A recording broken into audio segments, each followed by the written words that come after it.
This vlog is part of my first time travel in Europe and focuses on the trip from London Heathrow Airport to catch a train at King's Cross train station to go to mainland Europe. On Google Map, the fastest route option is using Heathrow Express, which is a non-stop train taking me from Paddington station, then switching to Circle Line subway to King's Cross station. As first-time traveler, it's easier said than done. There was so much visual information overload with all the billboards, signs, and people around me in the stations, and I needed to figure out where to go. But this is the thrill of the traveling.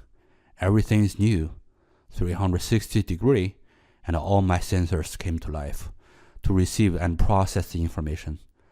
I hope my experience can also help you to navigate these locations if you will travel the same path. The trip officially started at the exit of the Heathrow Airport, where the guided path of the deplan process ended. So many options became available: car, bus, subway, or London Tube. But I'm pretty sure everybody understands what subway means. Interrail and the Express. The Heathrow Express is the most expensive, but also the fastest and the simplest for me as a first-timer. Trade-offs. The Google time was 40 minutes, but it took us a bit under an hour, which is not bad.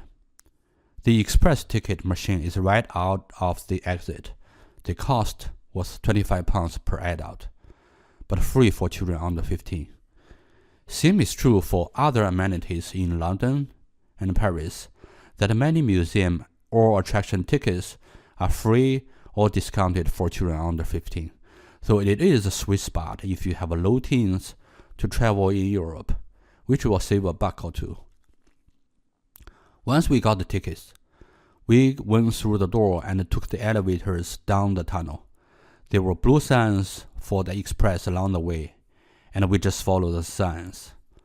Once on the platform, the train came quickly, and there were a lot of seats available. We got off the Paddington station, which is the name of the bear that loves marmalade sandwiches. This is where it got interesting. Paddington is more than a subway station. It's also a hub for interrails. The interrails are the UK's national railroads that also run through London to other cities. Because the interrails do have a few stops in the city, it added to the confusion for the new travelers. When we first got off the express, we were quite distracted by the billboards, which have nothing to do with the London subway.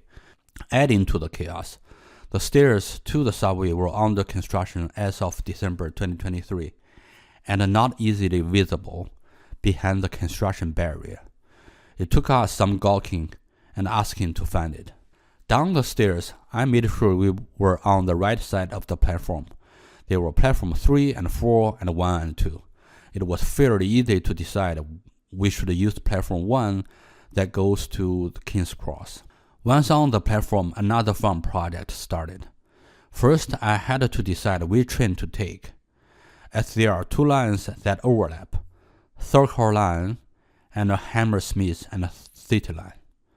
From the color coding, I can tell there are two lines, but is Hammersmith and City Line one line or two lines, with the "and" in the middle?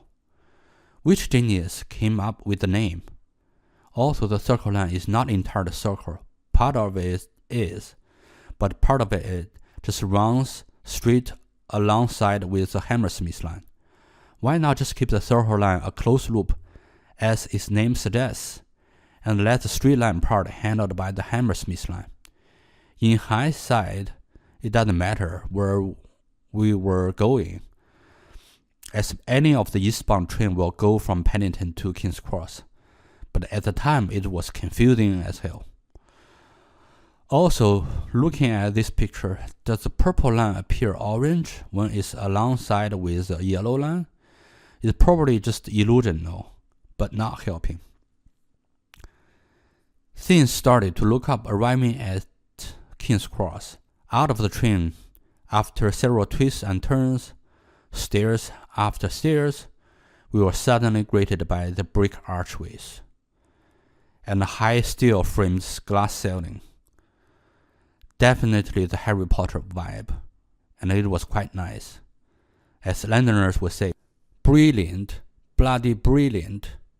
The entry to the Eurostar is right in the middle of the station, so we can't miss that.